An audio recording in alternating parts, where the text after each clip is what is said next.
Então, eu vou falar hoje aqui um pouquinho sobre as cianotoxinas e vou falar sobre alguns trabalhos aí falando sobre efeitos tanto in vitro e in vivo e também um pouquinho sobre estratégias de fitorremediação. Então, essa palestra, eu dividi ela, então primeiro nós vamos falar um pouquinho, né, sobre as cianotoxinas, então vou fazer uma introdução sobre as cianotoxinas, seguindo com estudos mostrando efeitos das cianotoxinas utilizando métodos alternativos à experimentação animal. Também estratégias de fitorremediação, então estratégias de remoção de cianotoxinas.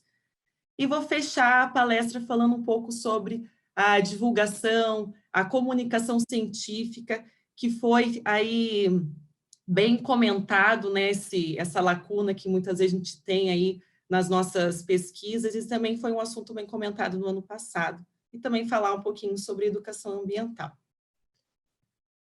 Então, iniciando, como nós, né, vemos, né, diariamente, os ecossistemas aquáticos, eles vêm sendo amplamente degradados devido às atividades humanas, como as práticas agrícolas, a industrialização, o despejo indiscriminado de contaminantes, e tudo isso, então, levando à degradação e à contaminação dos recursos hídricos.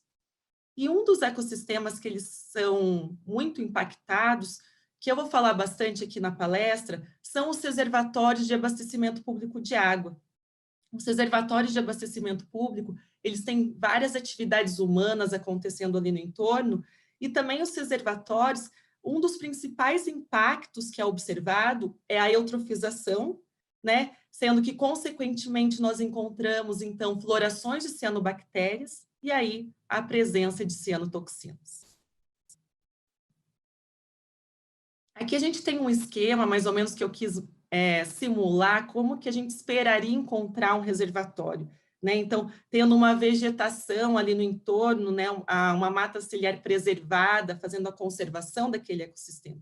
Mas o que geralmente acontece? O que nós vemos nos nossos reservatórios e nos nossos outros ecossistemas aquáticos? Essa vegetação, né, ela é retirada, ela é removida, e no lugar dela, eu tenho o quê? As atividades humanas, como a ocupação humana, as práticas agrícolas, pecuária, hospitais. Então, ali no reservatório do Iraí, que aqui abastece a cidade aqui de Curitiba, nós temos um hospital penitenciário na margem desse reservatório, nós temos também um cemitério na margem desse reservatório, as indústrias, no reservatório localizado lá em Ponta Grossa, que é o reservatório Alagados, nós temos também as práticas recreativas. E quando nós temos a ocupação humana, muitas vezes no entorno desses reservatórios, nós temos a ocupação humana que ela é ilegal, e com isso nós temos a grande entrada, então, de esgoto sem tratamento. Então, quando nós olhamos esse cenário, nós temos, né, diversas atividades humanas ali acontecendo, e isso pode o quê? Gerar, então, a eutrofização desse ambiente, consequentemente, levando às florações de cianobactérias. Então, aqui só para lembrar, então, o que vai ser a eutrofização? Então, a eutrofização, primeiramente, ela é um processo natural, ela acontece naturalmente, assim como as florações de cianobactérias. Porém, com as atividades humanas, nós temos uma intensificação, né, desse processo, como a entrada de fertilizantes nitrogenados, o esgoto não tratado, e tudo isso vai levar ao aumento, ao excesso de nutrientes nesse corpo hídrico. E quando eu tenho esse aumento de nutrientes, eu tenho, isso pode resultar, né, na multiplicação excessiva das cianobactérias, das microalgas, também pode acontecer. E quando eu tenho essa multiplicação excessiva, uma dos efeitos que eu observo é a diminuição do oxigênio dissolvido, levando à mortalidade da biota aquática, como os peixes. Então, acho que todos vocês já viram alguma imagem dessa, né? Em algum corpo hídrico que vocês já devem ter passado, né? Uma floração.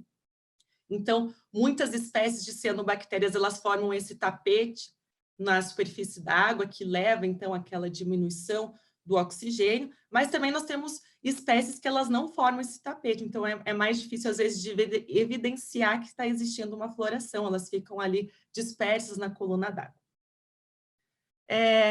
E como eu falei, então, um dos efeitos vai ser aquela diminuição do oxigênio. Só que as cianobactérias, elas podem produzir as cianotoxinas, e aí a gente tem um problema ainda maior, né, que pode ser a contaminação dos peixes e a contaminação daquela água quando a gente está falando em reservatórios de abastecimento público.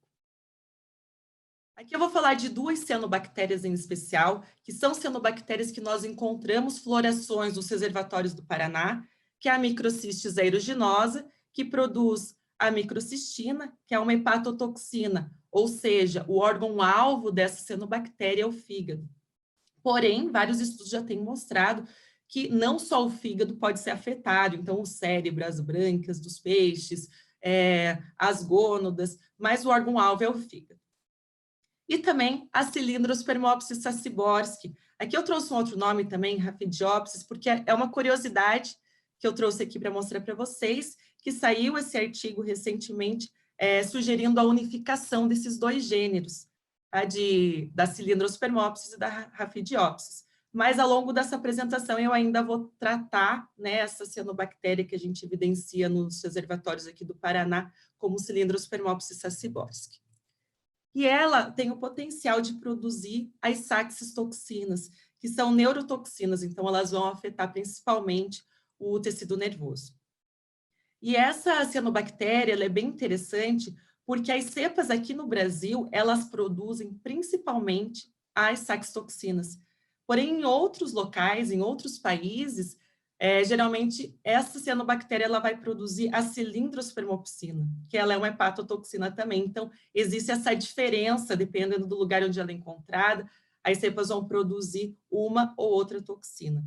E até por aqui no Brasil, essa cianobactéria produzir a saxitoxina, a gente até tem uma diferença de trabalhos quando a gente compara com as microcistinas, né, que a gente tem um volume maior de trabalhos que as saxitoxinas.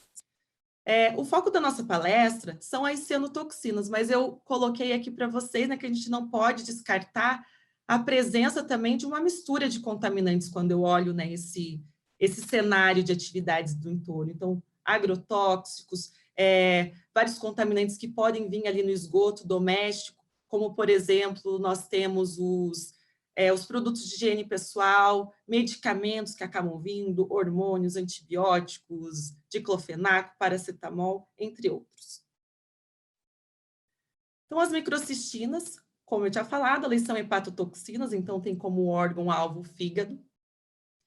E aqui eu trouxe para vocês um episódio que aconteceu, acho que o mais conhecido aí de casos letais da microcistina, que aconteceu em Caruaru, lá em 1996. Então, uma clínica de hemodiálise, ela recebeu a água em caminhões-pipas que tinham essas microcistinas, essas toxinas. E essa água ela foi utilizada para a hemodiálise dos pacientes. Quando isso aconteceu, então, 116 pacientes eles foram intoxicados e 52 eles acabaram morrendo por falência hepática. E depois desse episódio, então, as microcistinas elas foram colocadas na legislação, ou seja, então a companhia de tratamento de água, ela tem que, né, tratar essa água e também há um limite, né, então o limite máximo estabelecido é de 1 micrograma por litro dessa toxina. E as saxitoxinas, ou também, né, chamadas das paralytic shellfish toxins, elas são neurotoxinas. Então, a principal ação delas é bloquear os canais de sódio e impossibilitar a transmissão do impulso nervoso. Então, ali, como já diz ali o nome em inglês, o principal sintoma ali é a paralisia mesmo. Então, começa a dar a dormência, a paralisia, até dar a parada respiratória e a morte do organismo ou da pessoa. Então, nós temos ali, nessas neurotoxinas, mais de 50 formas descritas, mais de 50 análogos descritos. Aqui eu trouxe para vocês os mais comumente encontrados e estudados, né? Aqui, sendo que o mais tóxico é a STX. E também devido aos efeitos que já foram vistos dessa cianotoxina para a população humana, ela também está na legislação. Então, aqui nós temos 3 microgramas por litro de equivalente de STX, que é o limite máximo estabelecido. para água potável e 80 microgramas a cada 100 gramas de moluscos, mas a gente também usa essa legislação quando a gente está trabalhando com peixe para consumo humano. Aí vocês podem até, né, perguntar, mas por que será que tem esse equivalente aqui, né, de STX? Isso eu vou explicar para vocês. Então, cada variante, então quando a gente tem lá uma floração, a gente não vai encontrar, por exemplo, só a STX, a gente vai encontrar todas, né, todas não, mas a gente vai encontrar uma grande variedade ali, né, várias variantes, vários análogos presentes naquela floração, naquele ambiente. Então, o que acontece? Quando eu vou lá ver se aquela água ela está, né, dentro do limite, eu tenho que avaliar, né, todos os análogos, principalmente os avaliados são esses aqui que eu apresentei, e é feito um cálculo que pondera, então, pela toxicidade de cada um desses análogos. E esse cálculo ele é realizado utilizando os fatores de equivalência de toxicidade. Como que isso é realizado? Eu trouxe aqui um exemplo para mostrar para vocês.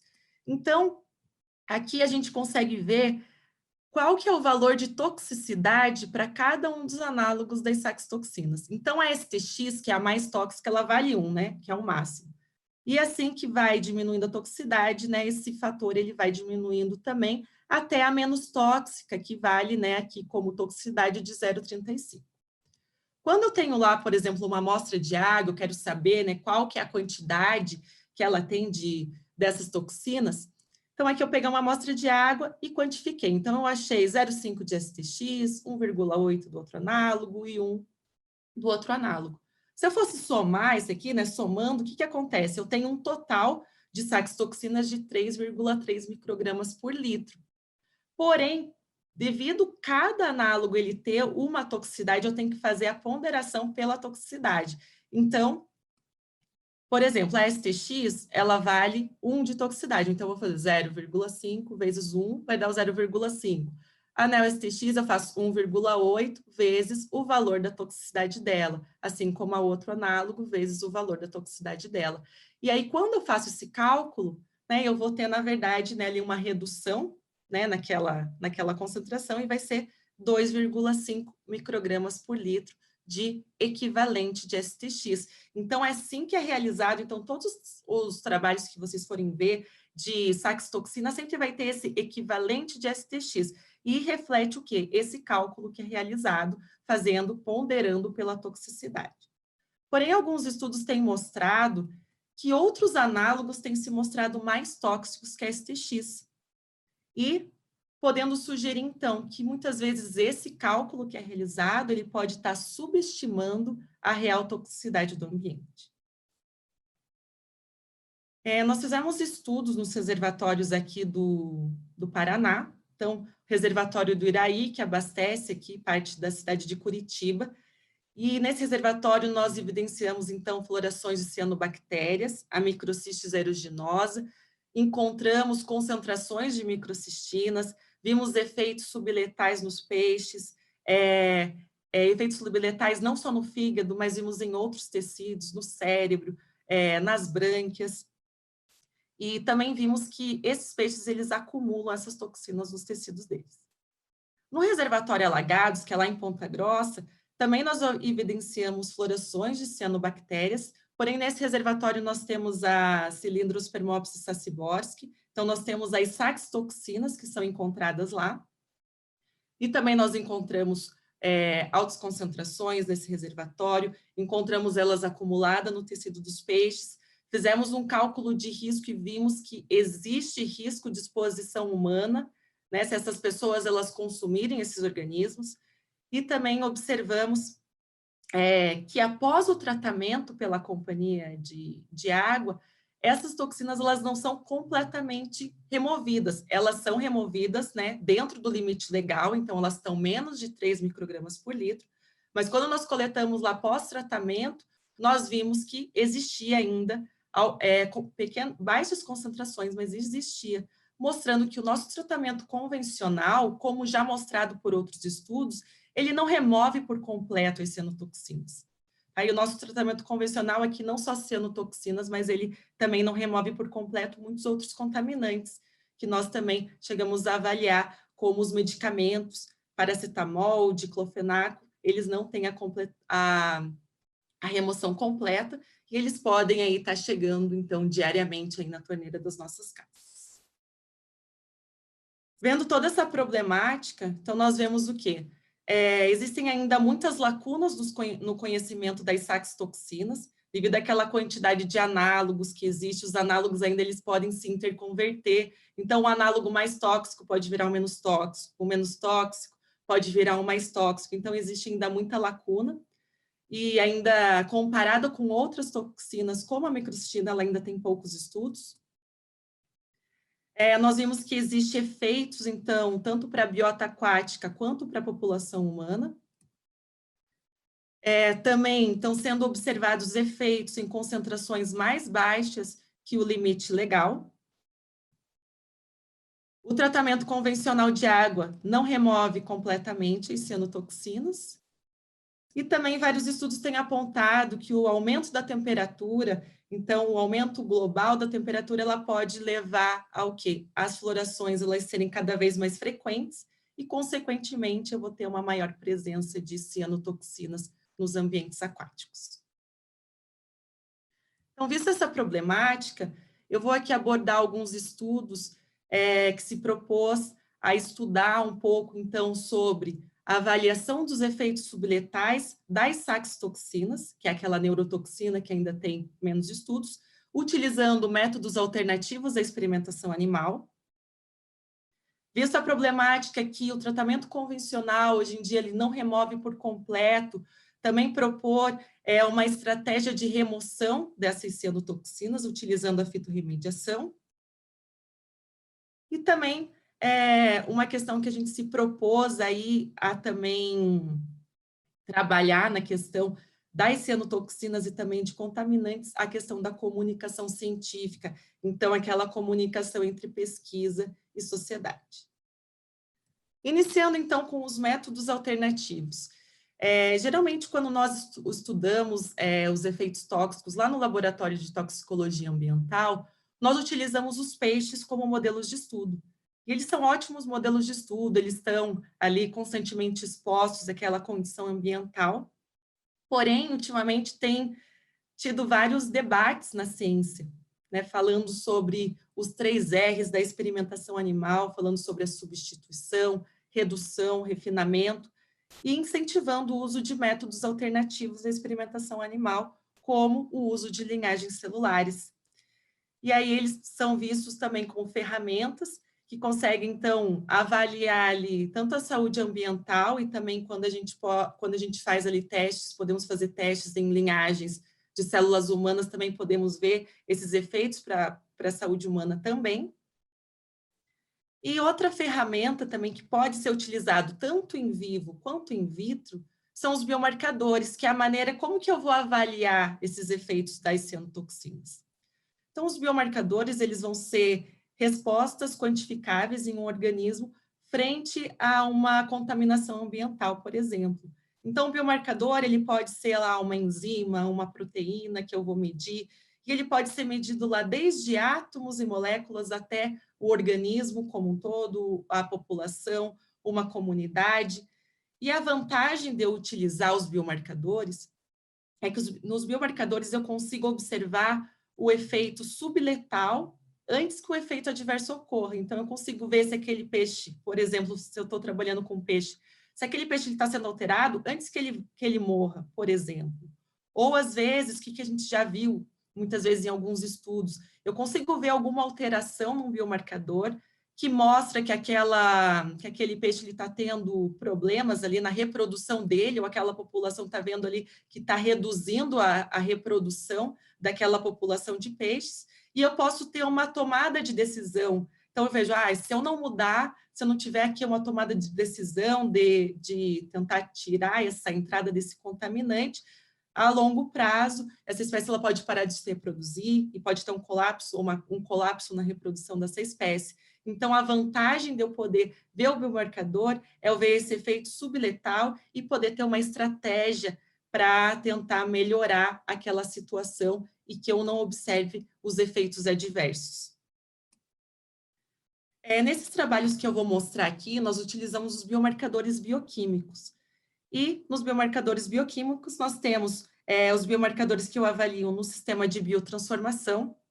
Aqui eu vou explicar rapidamente um pouquinho sobre o sistema de biotransformação. Então, aqui eu tenho um contaminante, né? Esse contaminante, ele acaba entrando, então, ali na célula do meu organismo, e ele pode passar por esse sistema de biotransformação. Então, aqui eu tenho a fase 1. Então, nessa fase 1, esse contaminante, essas enzimas que participam ali, ela vai fazer com que esse contaminante ele seja transformado para uma forma mais hidrofílica e mais facilmente eliminado do organismo. E também, além disso, ele pode ele pode ser ou excretado ali pela fase 1 e depois ir para a fase 2, ou diretamente para a fase 2. E na fase 2 acontece a conjugação desse composto para fora da célula. Aqui eu coloquei a GST nesse slide, porque a GST ela já é vista em vários trabalhos que ela é um dos biomarcadores de biotransformação, que ele é bem afetado ali, bem alterado, quando eu estou trabalhando com cianotoxinas. E também, dentro dos biomarcadores bioquímicos, o sistema antioxidante. Então, o sistema antioxidante ele é bem interessante de trabalhar, ele é um sistema bem conservado nos seres vivos, e o organismo, em condições normais, então ele vai ter o quê? Ele vai ter a produção ali de espécies reativas de oxigênio, que nós chamamos dos oxidantes. E é por isso que nós temos um sistema antioxidante. Então, isso tem que funcionar como um equilíbrio, uma balança. Então, produz espécie reativa, vem o meu sistema antioxidante e degrada. Então, isso tem que ficar em equilíbrio. Qual que é a grande questão? Quando o organismo está exposto a algum estresse, nesse caso aqui a gente vai falar da contaminação, o que pode acontecer? Eu tenho uma produção exagerada de espécies reativas de oxigênio, ou seja, de oxidantes, e eu tenho dois cenários. Ou o meu sistema antioxidante ele é ativado e ele dá conta de degradar esse excesso que está acontecendo, ou o meu sistema antioxidante não dá conta. E se ele não dá conta, aí eu tenho o quê? O estresse oxidativo, consequentemente, o dano em macromoléculas, o dano tecidual, e podendo levar aí ao comprometimento dos sistemas, tanto renal, hepático e reprodutor.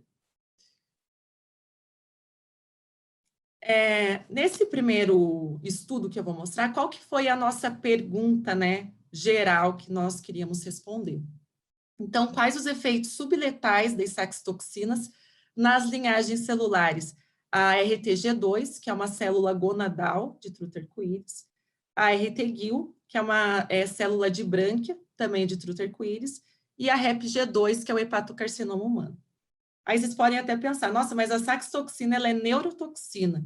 Por que será, né, testar em gônada, em brânquia, em fígado? Justamente porque o efeito neurotóxico ele já é bem conhecido. Então, vários estudos já têm mostrado. Então, eu poderia testar num neurônio, mas é um resultado que eu espero, né? Ele vai acontecer alterações nessa célula. Então, aqui a gente quis testar outras células para mostrar talvez um potencial ali de afetar um tecido do sistema reprodutor, o fígado, a brânquia, e também nós vimos já em estudos em vivo, em peixes, que essa toxina ela pode afetar esses outros tecidos, e não apenas o tecido nervoso. Dentro dessa grande questão, nós tivemos outras questões também que nós queríamos responder com esse estudo. Então, primeiramente, existe diferença da toxicidade entre a toxina isolada e o extrato de cianobactéria? Quando eu estou falando aqui a toxina isolada, a gente testou só aquela STX, que é aquela que é a mais tóxica, que eu mostrei para vocês o esquema ali nos slides anteriores. Então, a toxina isolada eu tenho só a STX, que é a variante mais tóxica, e o extrato de cianobactéria eu tenho toda aquela mistura de análogos. E a gente fez o extrato, fez aquele cálculo do equivalente de STX. Então, aqui eu quero ver se realmente esse cálculo que eu faço quando eu tenho vários análogos, ele realmente subestima a real toxicidade. Então, essa foi a nossa segunda pergunta. Também a gente queria ver se esses resultados de utilizando métodos alternativos, eles vão ser similares aos já obtidos em vivo, com peixes, e então vendo se essas linhagens, né, elas podem ser utilizadas aí para avaliar os efeitos das saxitoxinas. Então, para desenvolver esse estudo, para a toxina isolada, nós compramos ela comercialmente, né, só a STX, e o extrato nós produzimos ele em laboratório, e no final, aqui nós temos, né, a solução final, nós fizemos a quantificação das saxitoxinas, daqueles análogos que eu mostrei para vocês, e no final disso nós fizemos o cálculo de equivalente de STX, para poder, né, fazer o quê? Uma comparação que os valores, né, de toxicidade eles sejam equivalentes de acordo com o cálculo que é proposto. Então, como que foi essa exposição? Então, aqui nós temos as 3 células, né, foram expostas, aqui nas 5 concentrações de saxitoxina, microgramas por litro equivalente de STX. Então, nós temos um controle, o controle onde não tem, né, a aplicação da toxina, e é interessante aqui prestar atenção que a nossa maior toxina, a nossa maior concentração é a concentração da legislação, e nós testamos concentrações inferiores, que são concentrações que são encontradas nos ambientes aquáticos. Testamos, então, a toxina isolada, só a STX, e o extrato, que tem os outros análogos. Após 3 horas, as amostras foram coletadas para as análises dos biomarcadores bioquímicos, e também nós fizemos a viabilidade celular. Aqui eu não vou entrar muito na questão da viabilidade celular, só mostrar que ela, quando a gente está trabalhando com célula, nós temos que fazer esse teste, porque às vezes o que pode acontecer? O teu contaminante ele pode acabar matando as suas células. Então, eu preciso que essas minhas células elas estejam mais de 90% viáveis para eu poder seguir com os meus outros ensaios, por exemplo, as análises dos biomarcadores bioquímicos. Então, quais foram os nossos resultados? Então, primeiramente, falando aqui da célula de brânquia e o hepatocarcinoma humano.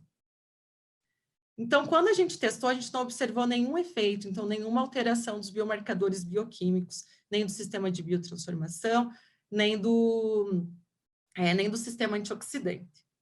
E aí, até nós fazemos, né, uma outra pergunta. Será, então, que esses métodos alternativos, eles são eficientes para avaliar, né? Então, eles não mostraram uma eficiência para avaliar esses efeitos. Uma questão pode ser o tempo de exposição e também a questão do hepatocarcinoma, ela pode ser ali uma célula, né, mais resistente, então possivelmente não evidenciamos, né, esses efeitos nessa célula. Porém, na brânquia de peixes, nós já observamos efeitos da saxitoxina. Então, aí é uma questão que pensar se realmente nós poderíamos utilizar ou não essas células como métodos alternativos. E na linhagem gonadal de truta arco-íris, então, nós observamos a alteração do sistema antioxidante e de biotransformação. E esses efeitos, eles foram observados na concentração de 0,5 microgramas por litro de equivalente de STX. Então, mostrando, né, geralmente a gente espera o quê? A gente espera que a maior concentração, ela vai causar o maior efeito.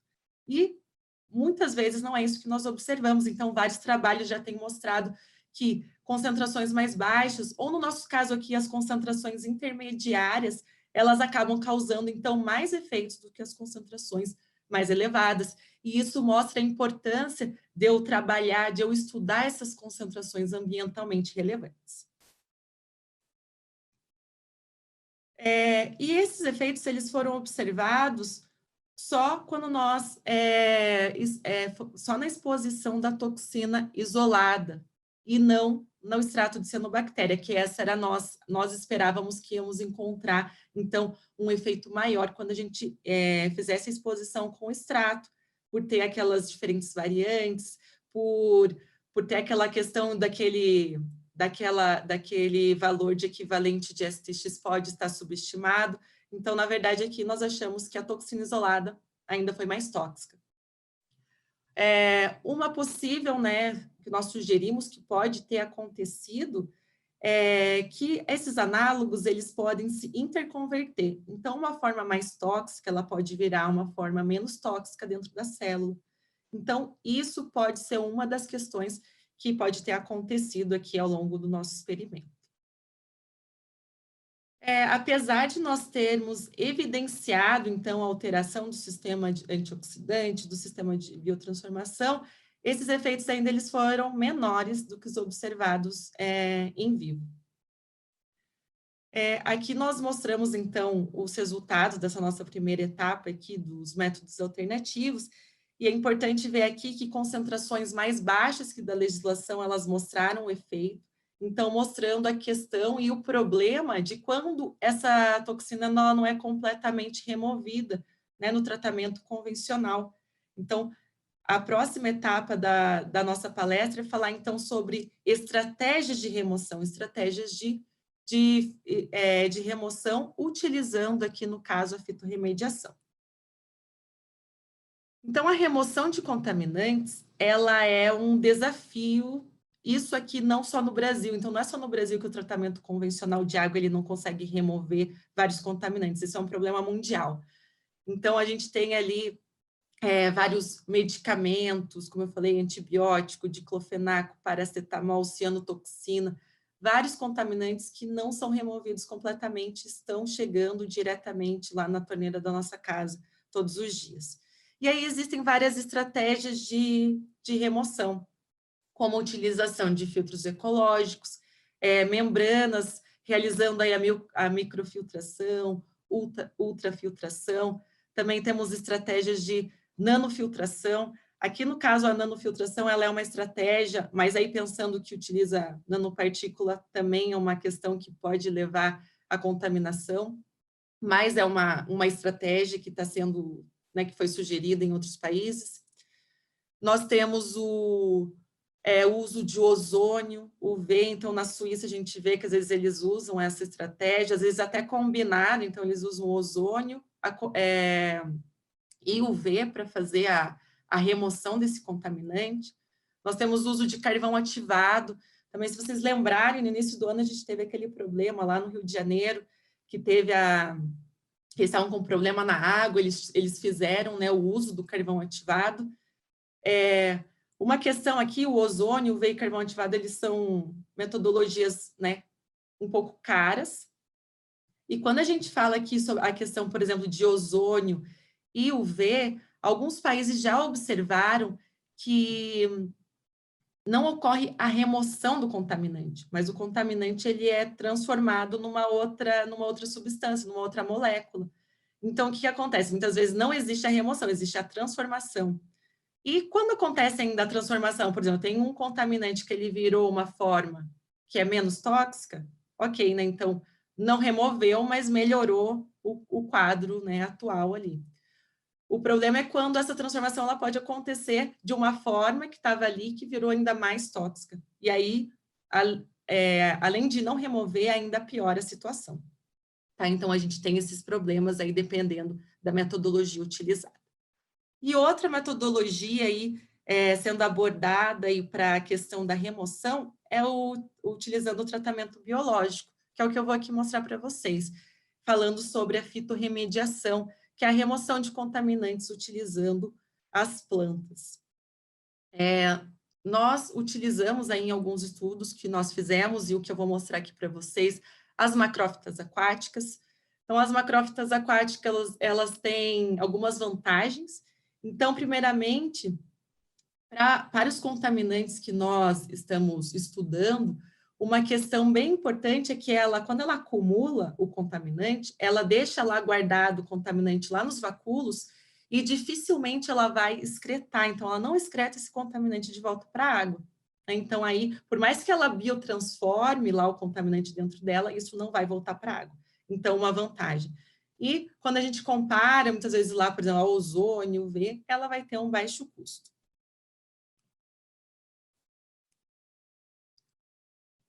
Então, vendo, né, essa possibilidade do uso dessas plantas para fitorremediação, nós temos aqui algumas perguntas que o nosso estudo se propôs a responder. E aqui é interessante ver que esse nosso estudo tem duas questões. Então, primeiro a gente quer ver os efeitos da saxitoxina para essa macrófita aquática, né? Então, essa toxina, ela vai alterar lá os biomarcadores bioquímicos dessa planta? Outra questão também, os efeitos, eles são intensificados, esses efeitos aí subletais, eles são intensificados com o aumento da temperatura? E também a outra questão, que é o que nós também estamos nos propondo, é qual que é o potencial fitorremediador. Então, ela consegue remover essa saxitoxina ali do ambiente? Ela é prejudicada ou intensificada com o aumento da temperatura? Uma questão aqui que vale ressaltar, que essa nossa proposta aqui de estudo de fitorremediação, ela é para realizar, por exemplo, um tratamento fechado, é um sistema fechado que iria ser uma etapa a mais do nosso tratamento convencional. Então, não seria chegar no reservatório e colocar as macrófitas aquáticas no reservatório, que poderia causar, né, sérios problemas. Então, lembrando que aqui essa abordagem seria pensando num sistema fechado, que isso já foi aplicado em outros países, que depois vou mostrar para vocês. Então, tentando responder todas essas nossas perguntas aqui, nós temos o nosso desenho experimental, e o nosso desenho experimental ele é dividido em duas etapas. Primeira etapa aqui, então, vou mostrar nosso experimento com plantas. Então, nós temos os nossos tratamentos, cada tratamento foi realizado 4 réplicas, nós temos o experimento, então, conduzido em 25 graus e em 30 graus, né, simulando aqui um aumento de temperatura. Nós temos o controle, que é sem adição da toxina, e nós temos um tratamento de 3 microgramas por litro de saxitoxina e 10 microgramas por litro de saxitoxina. Então, esse experimento ele durou 7 dias. Ao longo desses 7 dias, nós coletamos, então, amostras de água para avaliar, então, a concentração de saxitoxinas, para ver se, ao longo do tempo, realmente a planta ela conseguiu o quê? Eliminar essa toxina da água. E depois desses 7 dias, nós coletamos as plantas, também para quantificar essa saxitoxina no tecido e também avaliar biomarcadores para ver se essa planta ela teve, né, efeitos subletais quando ela estava nessa exposição. Em paralelo, esse experimento, a gente sempre faz um experimento só com água e toxina, para ver se existe uma degradação natural, uma degradação natural da toxina sem a presença da planta, tá?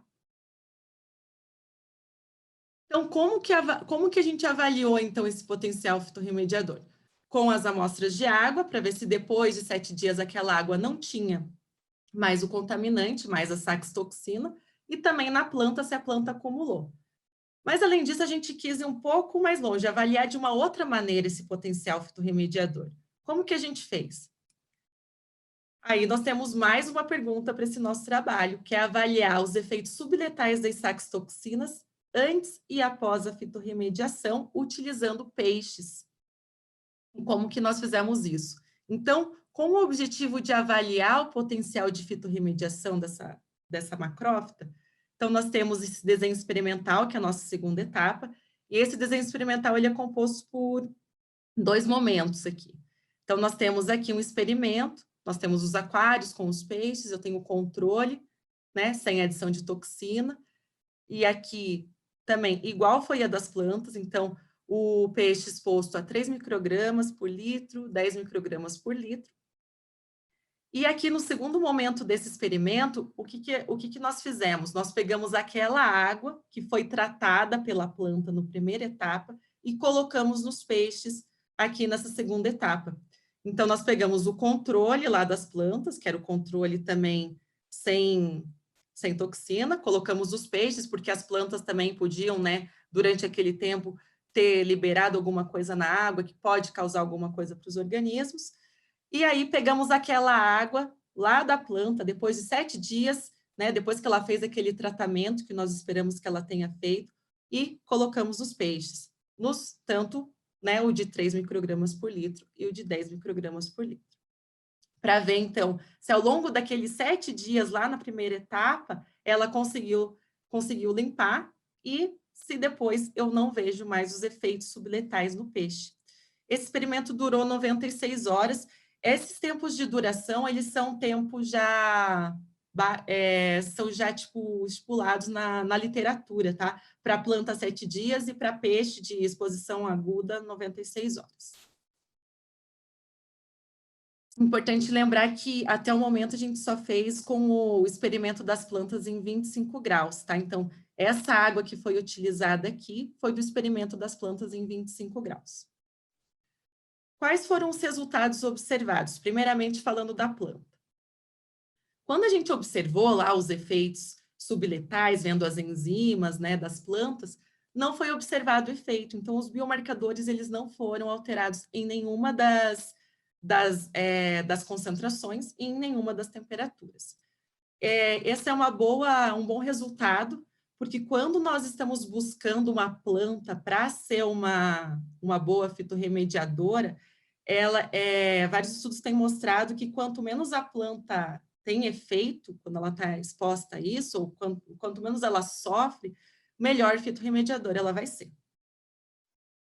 A única alteração que nós vimos foi a redução da fotossíntese, quando a planta foi exposta à nossa maior temperatura, a maior concentração, de 10 microgramas por litro, e na temperatura de 30 graus. Então, mostrando que o aumento da temperatura, então, ela pode levar a um maior impacto para aquela macrófita.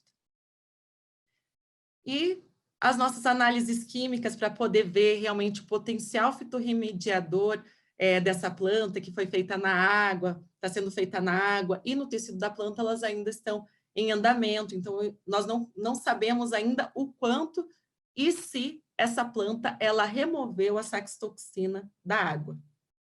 Porém, apesar de a gente não ter essa etapa, a gente tem o resultado dos peixes, que já traz para a gente algumas ideias, né, e algumas sugestões sobre esse nosso trabalho da fitorremediação.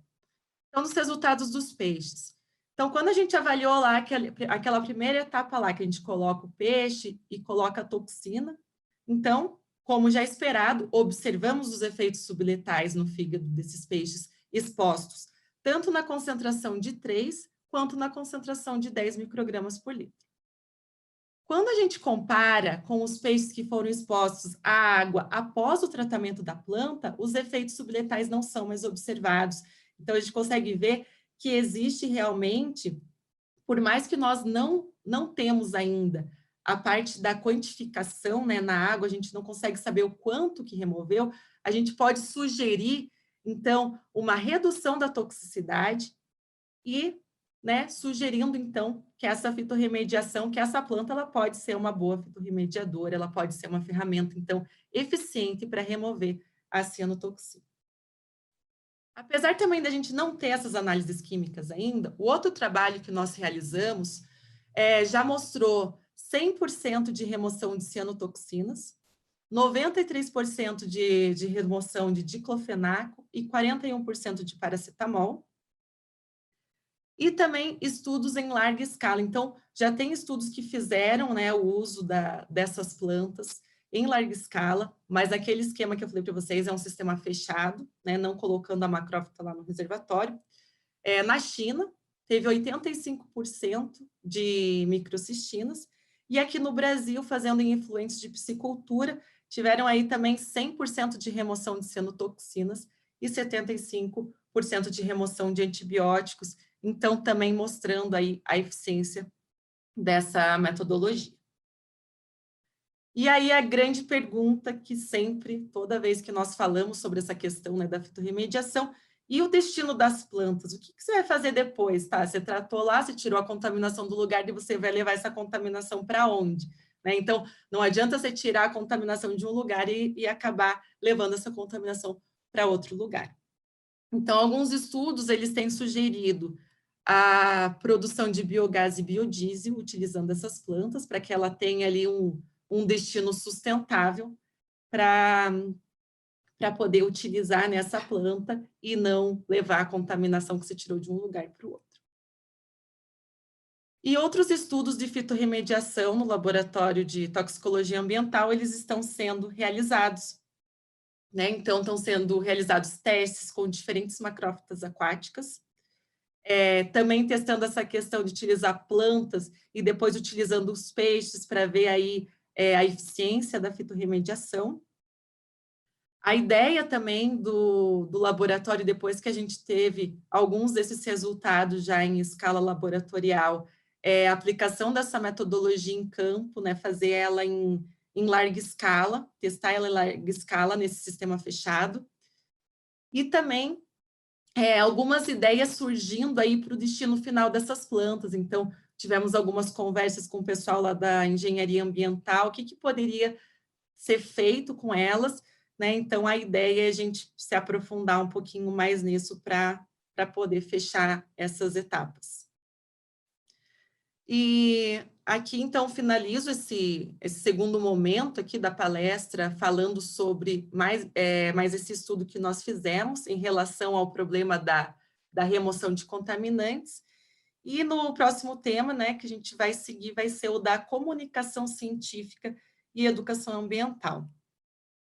Então, a gente vê aqui na pesquisa, né, da ecotoxicologia, até nos trabalhos que eu mostrei aqui para vocês, a gente avalia os efeitos tóxicos, né, nós avaliamos a identificação dos contaminantes nos ambientes, vários estudos focando, então, na remoção de contaminantes, e aqui nessa parte, aqui eu estou focando na ecotoxicologia, mas isso é para todas as outras áreas, então a gente tem uma infinidade de trabalhos sendo realizados, né, uma pesquisa, trabalhos aí de excelência, e ainda a gente tem aquele desafio, né? Aquele desafio da divulgação, da comunicação científica, né? Da pesquisa de impacto. Então, fazer com que a nossa pesquisa ela tenha um alcance maior e aí, né, contribuindo mais com a conservação dos nossos ecossistemas.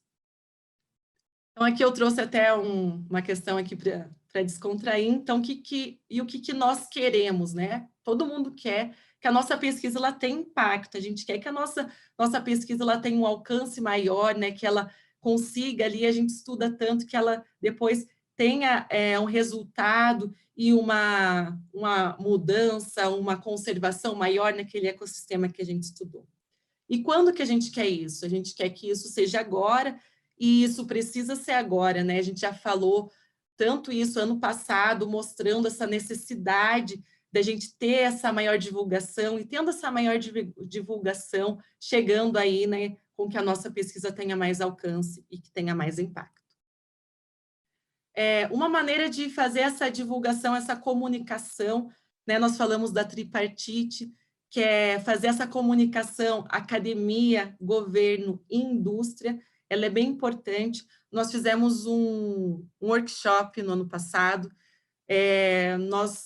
a maioria, né, era o pessoal da academia, mas a gente conseguiu trazer alguns representantes da Companhia de Tratamento de Água, Sanepar, conseguimos mostrar, ter essa comunicação, falar para eles o que a gente estava encontrando naquele reservatório, o problema dos contaminantes, e foi uma conversa muito interessante, de contribuição, né, falando do que nós estávamos observando, eles falando também da dificuldade ali, muitas vezes, do tratamento da água. Então, cada um levando, mostrando as experiências, as vivências que já teve, e isso foi muito interessante. Então, fazer essa contribuição, essa comunicação, e até nesse momento a gente conseguiu aí também ter as portas ali um pouco abertas para a gente poder fazer mais estudos, também as portas abertas ali para no futuro a gente poder talvez aplicar essa metodologia que nós falamos ali da fitorremediação em larga escala. Além dessa comunicação, então, academia, governo, indústria, muito importante a comunicação com a população, né? Então, comunicação, pesquisa, sociedade. E quando a gente faz essa comunicação com a população, a gente está sempre trabalhando que é a educação ambiental, né? Então, você levar esse conhecimento para a população, você tá trabalhando a educação ambiental.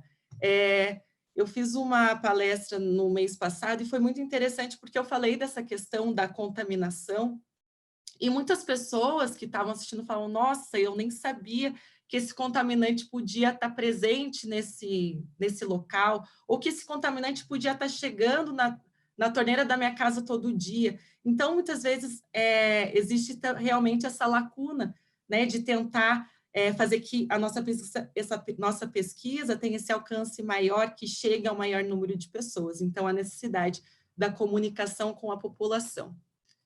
Visto isso, né, nós tivemos esse objetivo também no ano passado de fazer uma videocartilha, né? Então, nós chamamos Água que a gente bebe, o que precisamos saber.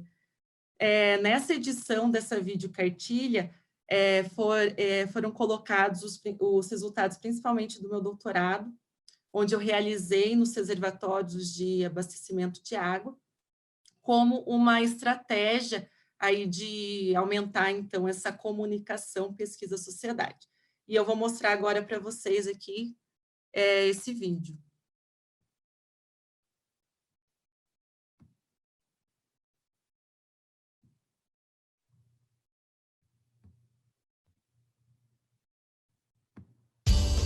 O Laboratório de Toxicologia Ambiental apresenta a água que a gente bebe, o que precisamos saber. Vídeo 1.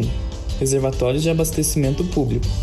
Você sabia que existem diversas substâncias que podem estar presentes nas nossas águas e podem contaminar os organismos aquáticos e a população humana? Um estudo realizado na Universidade Federal do Paraná, no Laboratório de Toxicologia Ambiental, mostrou alguns problemas nas nossas águas. O estudo foi realizado em 2 reservatórios de abastecimento público de água, o reservatório do Iraí, localizado na região metropolitana de Curitiba, e o reservatório Alagados, localizado em Ponta Grossa. No entorno desses reservatórios existem diversas atividades humanas como a ocupação irregular, agricultura, pecuária e indústrias. Todas elas levam à contaminação da água destes reservatórios. Um dos principais problemas dos reservatórios são as florações de cianobactérias. Mas você sabe o que são florações de cianobactérias? Esta é uma floração de cianobactéria. Você já deve ter visto algo parecido com essa imagem em ambientes aquáticos. Elas acontecem em resultado da grande entrada de nutrientes, como a entrada de fertilizantes da agricultura e esgotos em tratamento na água. Além da floração de cianobactérias causarem problemas como a diminuição do oxigênio da água, que pode levar à morte de peixes, as cianobactérias também podem produzir toxinas, as cianotoxinas, que podem causar efeitos tóxicos e comprometer a saúde dos organismos aquáticos e da população humana. Neste estudo, foi observado que os peixes apresentam problemas na saúde e acumularam essas toxinas em seus tecidos, resultando em risco para a saúde das pessoas que consumirem estes peixes. Além das cianotoxinas, outros contaminantes também foram evidenciados nesses reservatórios, o paracetamol e o diclofenaco. Esses medicamentos podem chegar até nossas águas devido ao descarte incorreto de medicamentos. Além disso, parte dos medicamentos são excretados nas fezes e na urina, e o tratamento convencional de esgoto atual não consegue remover essas substâncias. O problema é ainda maior porque o tratamento convencional de água também não consegue remover os medicamentos. Sendo assim, essas substâncias podem estar presentes na nossa água de torneira diariamente. Visto esses problemas nas nossas águas, o que podemos fazer? Primeiramente, a mudança de hábitos, como o descarte correto de medicamentos, tratamento de esgoto, redução das atividades humanas, educação ambiental, preservação da mata ciliar e novas alternativas para a remoção de contaminantes. Novas pesquisas no Laboratório de Toxicologia Ambiental estão buscando soluções para este problema. Uma dessas soluções é a fitorremediação. Você sabe o que é fitorremediação? A fitorremediação é o uso de plantas para a remoção de contaminantes. Pesquisadores testaram 3 plantas aquáticas chamadas de macrófitas, conhecidas popularmente como elódia, rabo de raposa e pinheirinho da água, e os resultados mostraram que, utilizando essas plantas, 100% de cianotoxinas, 93% de diclofenaco e 49% de paracetamol foram removidos, tornando essa tecnologia uma grande aliada para a limpeza das nossas águas. Muito obrigado por ter assistido ao nosso vídeo e fique ligado nas próximas edições.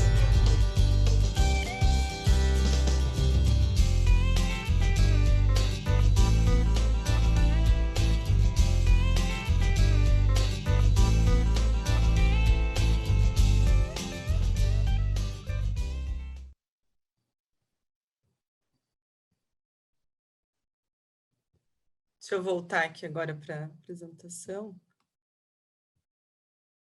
Então, esse foi um vídeo que a gente fez, então, para fazer essa, então, comunicação aí com a com a população.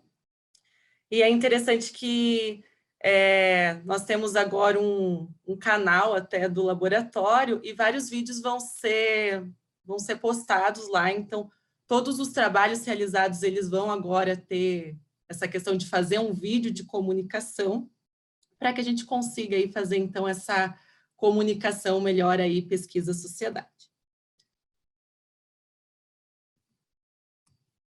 Acho que travou aqui, gente. Espera aí.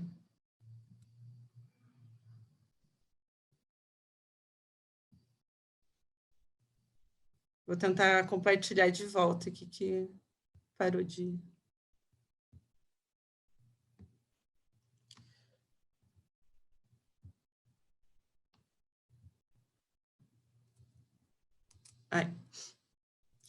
Então, essa estratégia então, de comunicação, ela acaba levando então, a educação ambiental, auxiliando, né? Então, a educação da população, falando da questão de mudanças de hábitos, e como a gente sempre fala, a gente mostrou ali estratégia de fitorremediação como uma alternativa, mas é sempre melhor a prevenção ao invés de remediar. Então, é sempre melhor que aquele contaminante ele não chegue naquela água do que depois eu tenha que tirar.